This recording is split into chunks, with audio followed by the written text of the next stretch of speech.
You can order the radiator bracket used in the video on the CarParts.com website via the link in the description.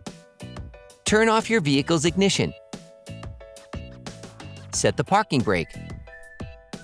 Pull the hood release handle and open the hood.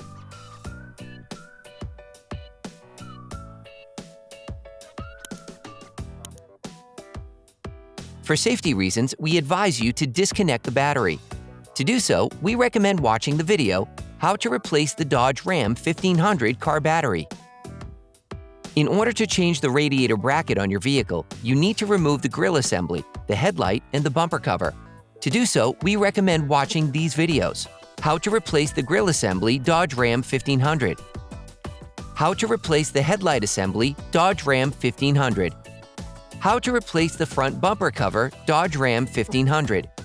Using a ratchet, an extender, and a 10mm socket, unscrew the two bolts holding the plastic fastener of the bumper cover.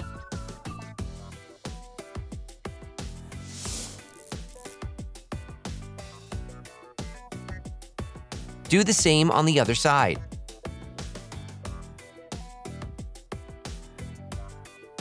Lift the front of your vehicle.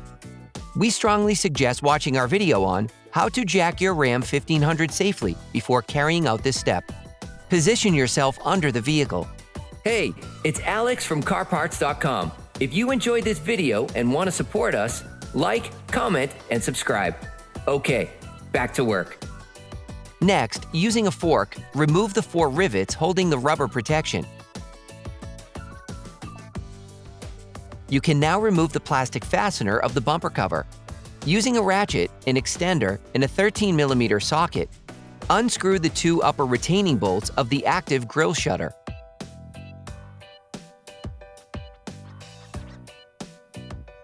Next, using a ratchet, an extender, and a 10mm socket, unscrew the 2 lower retaining bolts of the active grille shutter.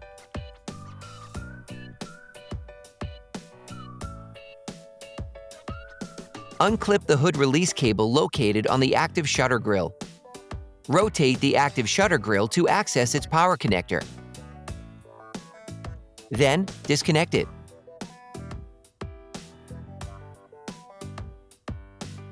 You can now remove the active grille shutter. Using a ratchet, an extender, and a 10mm socket, unscrew the 2 bolts holding the hood release system.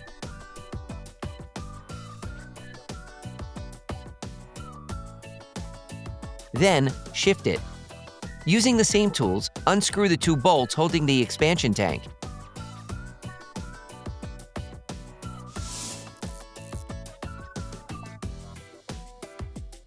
Remove the overflow hose. Then remove the expansion tank.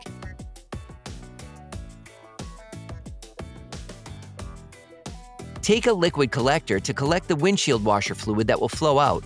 Then remove the washer fluid pump hose. Disconnect the power connector from the washer fluid pump. And unclip the cable from the reservoir. Using a ratchet, an extender, and a 10mm socket, unscrew the 2 bolts holding the washer fluid reservoir. Extract the reservoir, unclip the cables, then disconnect the electrical connector from the washer level sensor by pushing on the red plastic tab, then pulling it. Remove the washer fluid reservoir. Using a ratchet, an extender, and a 10mm socket, unscrew the 3 bolts holding the bumper support bracket.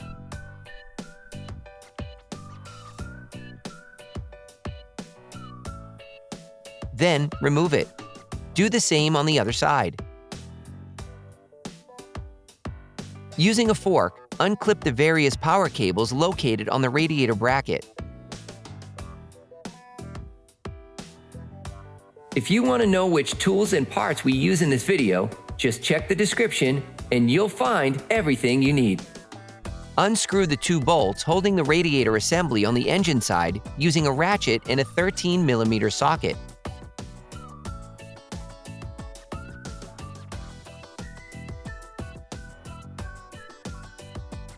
Using a ratchet and a 10mm socket, unscrew the 3 bolts holding the metal bracket on the driver's side.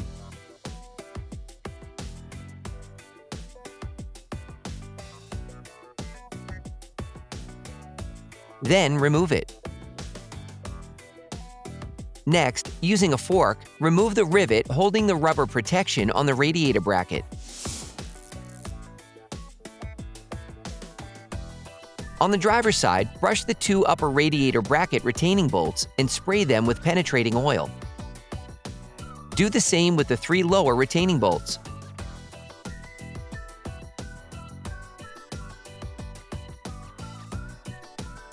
Next, unscrew the 5 bolts using a ratchet, an extender, and a 13mm socket.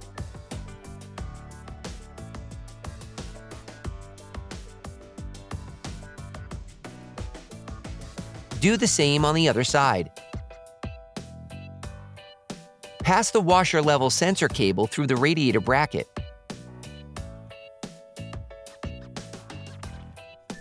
On each side of the radiator bracket, remove the 2 locking clips.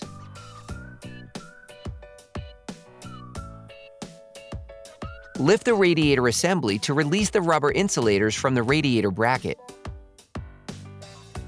Rotate the radiator bracket. Next, disconnect the airbag sensors located on each side of the radiator bracket.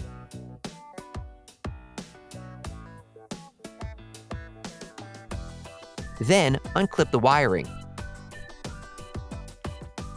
You can now remove the radiator bracket. You can order the radiator bracket used in the video on the CarParts.com website via the link in the description.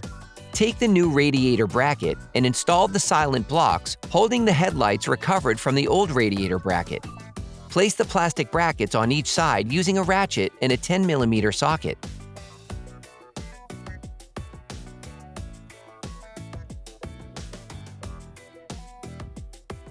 Collect the 2 airbag sensors and put them in place on the bracket. Then, screw them back on.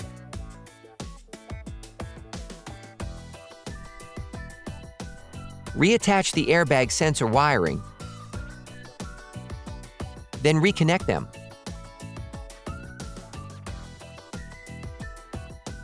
You can purchase the parts we used here by visiting our website at CarParts.com.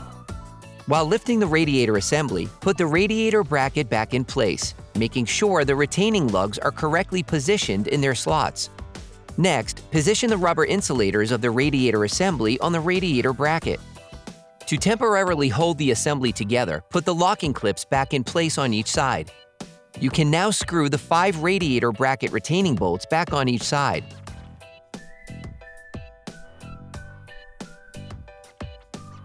Put the metal bracket back in place on the driver's side.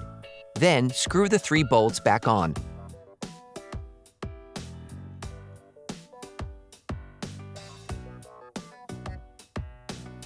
You can now screw the 2 radiator assembly retaining bolts back on.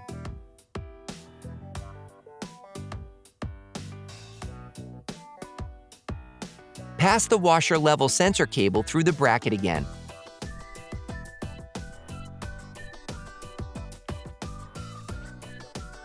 Reattach the various power cables to the radiator bracket. On each side of the vehicle, tighten the 3 bolts holding the bumper support brackets. Reconnect the washer level sensor connectors.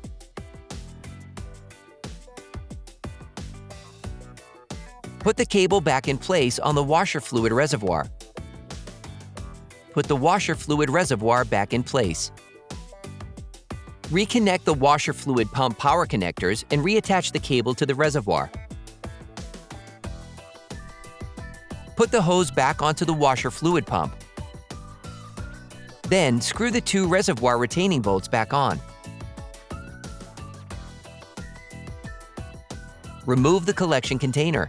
Put the expansion tank back in place by passing the overflow hose through the radiator bracket first. Then screw the 2 expansion tank retaining bolts back on. Reconnect the overflow hose. Put the hood opening system back in place and screw it back on. Reattach the rubber protection. Return the active grille shutter to position and reconnect it.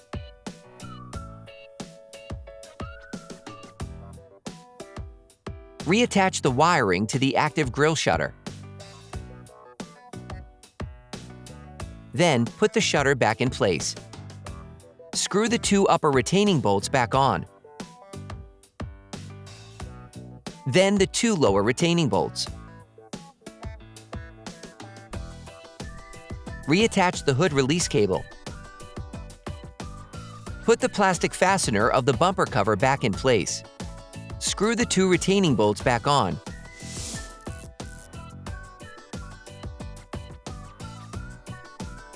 Reattach the rubber protection. Put the bumper cover back in place. Put the headlights back in place. Put the grille assembly back in place. Using a ratchet and a 13mm socket, screw the 2 hood closing stops back on so that the hood rests evenly on the stop's enclosed position. Reconnect the battery.